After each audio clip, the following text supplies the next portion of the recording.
하나님의 은혜와 기적을 누렸던 백성들이 하나님과 동행하는 인생을 세상 속에서 어떻게 살아갈 수 있을까요? 오늘 에브라임과 입다의 이야기를 통해서 함께 묵상해 보도록 하겠습니다.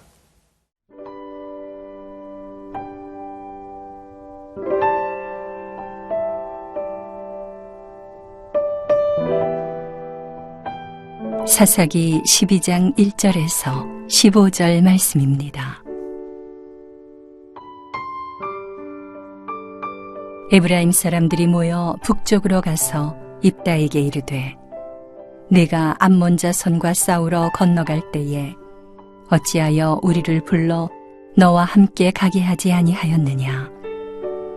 우리가 반드시 너와 네 집을 불사르리라 하니 입다가 그들에게 이르되 나와 내 백성이 암몬 자손과 크게 싸울 때에 내가 너희를 부르되 너희가 나를 그들의 손에서 구원하지 아니한 고로 나는 너희가 도와주지 아니하는 것을 보고 내 목숨을 돌보지 아니하고 건너가서 암몬 자손을 쳤더니 여호와께서 그들을 내 손에 넘겨주셨거늘 너희가 어찌하여 오늘 내게 올라와서 나와 더불어 싸우고자 하느냐 하니라.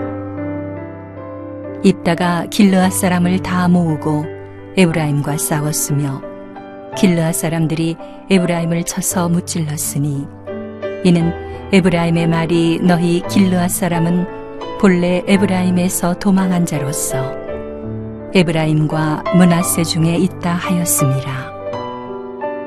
길르앗 사람이 에브라임 사람보다 앞서 요단강 나루턱을 장악하고 에브라임 사람의 도망하는 자가 말하기를 청하건대 나를 건너가게 하라 하면 길르앗 사람이 그에게 묻기를 네가 에브라임 사람이냐 하여 그가 만일 아니라 하면 그에게 이르기를 쉿볼렛이라 발음하라 하여 에브라임 사람이 그렇게 바로 말하지 못하고 십볼렛이라 발음하면 길르앗 사람이 곧 그를 잡아서 요단강 나루턱에서 죽였더라.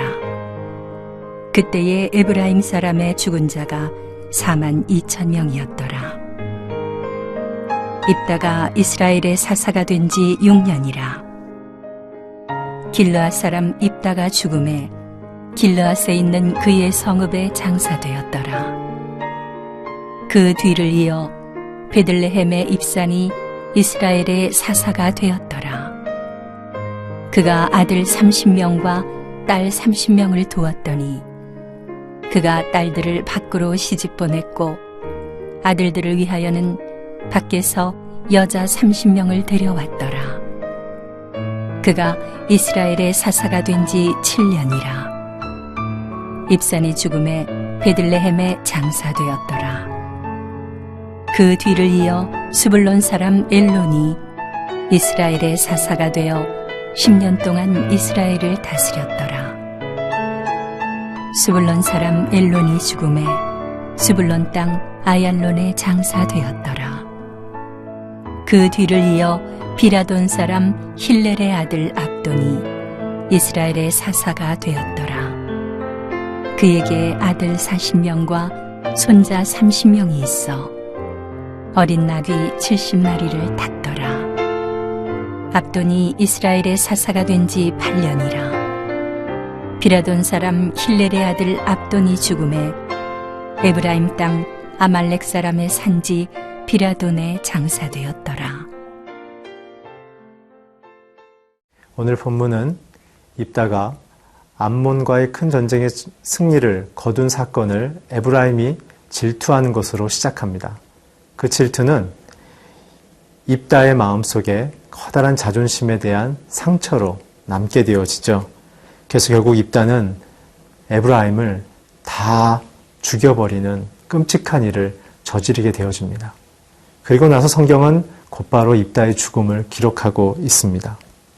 오늘 이렇게 나누는 입다와 에브라임은 과연 누구일까요? 함께 1절을 읽도록 하겠습니다. 에브라임 사람들이 모여 북쪽으로 가서 입다에게 이르되 내가 암몬 자손과 싸우러 건너갈 때에 어찌하여 우리를 불러 너와 함께 가게 하지 아니하였느냐? 우리가 반드시 너와 내 집을 불사르리라 하니. 에브라임은 입다에게 지금 함께 전쟁하지 않은 것에 대하여 불평을 하고 있습니다. 그러면 여기에 등장하는 에브라임은 성경에서 누구라고 지칭하고 있을까요? 호세아서 5장 3절에 보면 음행하는 자들이다 라고 얘기하고 있습니다. 에브라임은 내가 알고 이스라엘은 내게 숨기지 못하나니 에브라임아 이제 내가 음행하였고 이스라엘이 더러워졌느니라. 또한 사사기 8장 33절에는 에브라임을 우상 숭배하는 자들이라고 얘기하고 있습니다. 기드온이 이미 죽음에 이스라엘 자손이 돌아서서 바알을 따라가 음행하였으며 또 바알블릿을 자기의 신으로 삼고. 에브라임은 광야 속에 인도해 주셨던 하나님을 경험한 세대였지만 그들이 땅에 정착한 이후에는 하나님을 떠난 인생으로 살았던 것입니다. 그렇다면 오늘 입다에게 와서 이렇게 불평하며 질투하는 에브라임의 마음의 동기는 무엇일까요? 그것은 스스로 세상 가운데 자기의 이름을 높이고 자기의 힘을 과시하는 큰 용사가 되고자 하는 마음이 있었기 때문에 그렇습니다. 그래서 에브라임을 포함한 이스라엘은 세상 가운데 힘을 자랑하기 위하여 하나님께 드리는 제사마저도 서원제로 자신들의 목적을 이루기를 하나님께 간청하는 그런 제사로 드렸습니다. 제사는 하나님의 이름을 높이고 그의 영광을 우리가 경험하는 것이죠. 그러나 이스라엘은 세상 사람들에게 자기의 힘을 과시하는 방법과 수단으로 하나님을 이용하려 했습니다. 이것은 곧 하나님을 떠난 자기를 높이려는 하나님을 떠난 세대의 특징이죠. 그런 사람들의 삶의 모습과 마음은 어떤 것인가? 첫 번째는 자기의 실력과 재력과 사회적 영향력으로 하나님이 더 이상 필요 없다고 고백하는 사람들입니다. 두 번째는 무엇입니까? 자기의 필요를 채우기 위해서 하나님께서 자기의 필요를 채워주는 도구로 생각하는 사람들이죠. 우리의 기도의 생활은 어떻습니까? 우리의 봉사의 내용은 어떤 동기입니까? 또한 우리의 믿음의 기대는 무슨 동기를 갖고 서 있습니까? 오늘날의 세대는 보여지는 것으로 자신을 증명하려는 세대입니다. 그래서 더 크고 더 많이 갖고 더 다른 사람보다 높아지려고 하죠. 그렇기 때문에 외로운 세대입니다. 자신의 힘으로 자기의 인생을 완성하려는 세대이기 때문에 에브라임처럼 외롭고 질투하며 경쟁하기 시작합니다. 이 에브라임은 입다에게 이렇게 말한 질투가 첫 번째가 아니었습니다. 기드온에게도 이렇게 똑같이 8장 1절에 보면 이야기하고 있었습니다. 우리가 그때의 큐티를 기억해 보면 기드온에게 허락하셨던 그 전투의 메시지는 무엇이었을까요? 바로 기드온이 미디안 군대 18만 명을 대상으로 고작 300명의 군대와 맞서는 전쟁이었습니다. 창과 검과 말과 전차 앞에 항아리와 횃불로 서는 웃지 못할 전쟁이었죠. 이것은 무슨 의미입니까? 인간의 힘으로 큰 용사가 되고 큰 성공을 이루려는 욕망 앞에 하나님께서는 우리의 힘으로 우리의 인생을 사는 것이 아니라 하나님의 전적인 도움으로 우리의 인생이 이끌림받고 살아가는 것이라는 메시지를 주는 것이죠. 누가 우리의 인생을 결정하느냐, 보호하느냐, 이끄느냐, 그 메시지인 것입니다. 이 전쟁 이후에 에브라임이 기드온에 향해서 오늘 입다에게 얘기했던 것처럼 어찌하여 우리를 청하여 함께 전쟁하지 않았느냐고 얘기를 했었습니다. 에브라임의 질투는 그때나 오늘 입다에게 대한 거나 똑같은 목적인데 전리품과 전쟁에서 큰 공을 세웠다는 것을 온 세상에 알리어 세상 가운데 자기의 이름과 힘을 과시하려는 그러한 자아로부터 출발하는 죄성이었습니다. 하나님보다는 자기의 힘을 키우려는 죄였습니다. 하나님보다 더 큰 자가 되려는 욕망이었습니다. 오늘 입다에게 던진 이 에브라임의 질문을 통하여 우리는 어떤 묵상을 해야 될까요? 무엇이 진정한 세상 속에서 이루는 승리인가? 과연 에브라임처럼 더 많은 힘과 더 많은 것을 소유하고 더 높이 올라가는 것이 진정한 인생의 성공인가? 오늘 하나님은 그렇게 얘기하고 있지 않습니다. 진정한 영적인 승리, 사회의 승리, 크리스찬으로서의 승리하는 삶의 핵심은 많은 힘과 많은 능력과 많은 꿈을 이루기보다 내 안에 하나님보다 더 커지려는 그 욕망을 정복하는 것이 진정한 승리라는 것이죠. 그랬을 때 하나님은 세상의 모든 것에 그 능력의 능력 되시는 주로 우리의 인생을 다스리시고 인도하시고 세상 가운데 우리를 통하여 하나님이 누구이신지를 선언하기를 원하시는 것입니다.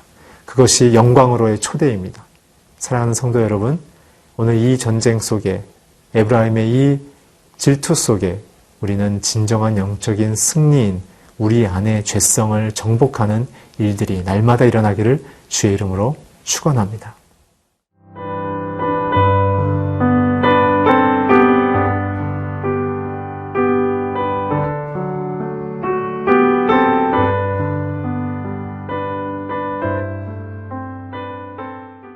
에브라임의 이런 질투에 가득 찬 공격이 입다의 마음속에는 어떠한 반응을 일으켰을까요? 함께 4절을 읽도록 하겠습니다. 입다가 길르앗 사람을 다 모으고 에브라임과 싸웠으며 길르앗 사람이 에브라임을 쳐서 무찔렀으니 이는 에브라임의 말이 너희 길르앗 사람은 본래 에브라임에서 도망한 자로서 에브라임과 므낫세 중에 있다 하였습니다. 입다의 반응은 에브라임을 향하여 너희들은 뿌리도 없고 가문의 전통도 없는 근본도 없는 존재라고 오히려 그들을 공격을 합니다. 입다의 마음에 일었던 분노의 원인은 무엇일까요? 자기의 자존심을 건드렸다는 것이죠. 사실 입다는 하나님께 쓰임을 받는 놀라운 사사였지만 그러나 그의 내면에는 에브라임과 똑같은 큰 용사와 같은 그러한 욕망이 있었습니다. 그들의 공격의 마음 속에 자신의 능력이 가득함을 또한 과시해 보이려고 그들을 무시했던 것이죠. 그래서 결국 그가 썼던 방법은 요단강 나루터에 자신들의 군사를 배치하고 그리고 돌아가려는 에브라임 군사들을, 그 국민들을, 그 족속들을 발음을 통해서, 십보라라는 발음을 통해서 하지 못하면 다 죽여버리는 그러한 끔찍한 일을 결정합니다. 사실 민수에게 보게 되면 오늘 입다에게 달려왔던 에브라임의 숫자보다 훨씬 적은 숫자가 기록되어져 있습니다. 오늘 그러나 입다를 향해서 달려왔던 에브라임의 숫자는 42,000명이라고 기록합니다. 그 숫자를 생각해 보면 결국은 에브라임은 이곳에서 다 죽었다고 우리는 추측할 수 있는 것이죠. 입다의 마음속에는 자기가 무시당했을 때 나는 힘 있는 자라고 생각했죠. 근데 사실 그 입다의 승리를 얻게 된 주체는 누구였을까요? 입다였을까요? 그렇지 않죠. 그 입다가 치룬 전쟁의 주체는 하나님이셨습니다. 입다에게 큰 전쟁의 승리를 경험케 해주신 것이죠. 이스라엘에게 하나님의 진리와 긍휼과 회복에 대한 메시지를 주신 것입니다. 우리의 삶은 그냥 하나님 앞에서 전쟁과 같은 인생으로도 비유할 수 있죠. 그렇기 때문에 우리는 그런 속에서 우리의 힘으로 승리하려는 것이 아니라 하나님만 바라보며 그분이 주시는 평안을 구하는 것이 우리 그리스도인들이 할 수 있는 올바른 태도입니다.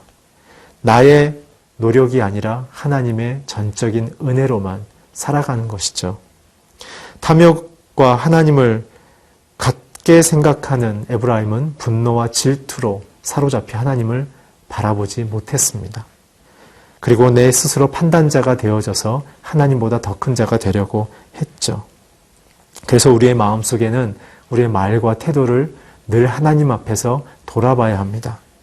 어떤 말보다, 어떤 행동보다 더 중요하게 우리가 가져야 될 것은 하나님이 내게 이 일을 왜 허락하셨는가, 그분이 내 인생에 갖고 있는 관점을 우리는 겸손히 묻고 그 속에서 하나님이 내 인생에 주시려는 메시지를 받으려는 겸손한 마음이 우리에게는 필요합니다. 하나님의 행하신 은혜를 내 실력으로 착각해서는 안 됩니다. 하나님이 이루신 것이지 내가 완성하는 것이 아니죠. 입다는 이렇게 우리에게 연약한 사사의 모습을 보이고 곧바로 죽었다는 기사가 9절로 기록되어져 있습니다. 입다도 죽고 에브라임도 죽었죠. 그것은 무슨 의미일까요? 사람이 행위로 의로워지거나 하나님보다 더 커질 수는 없고 우리는 모두가 하나님의 회복과 은혜와 돌보심과 용서가 필요하다는 사실입니다. 사랑하는 성도 여러분, 에브라임과 입다의 대화를 통해 그 뒤에 나타나는 두 명의 사사의 기록의 짧은 내용을 통해 우리가 기억해야 될 것은 하나님이 우리를 다스리시고 지키시고 어떤 상황에서든지 그분이 우리보다 큰 자인 것을 고백할 때 우리는 전쟁을 승리하며 하나님 앞에 올바른 인생을 살아갈 수 있다는 사실입니다. 함께 기도하겠습니다. 하나님, 오늘 입다처럼 하나님이 큰 자임을 고백하며 그것을 끝까지 따라 살 때 마음속에 하나님과 동행하는 인생을 살 수 있도록 도와주시옵소서. 예수님의 이름으로 기도했습니다.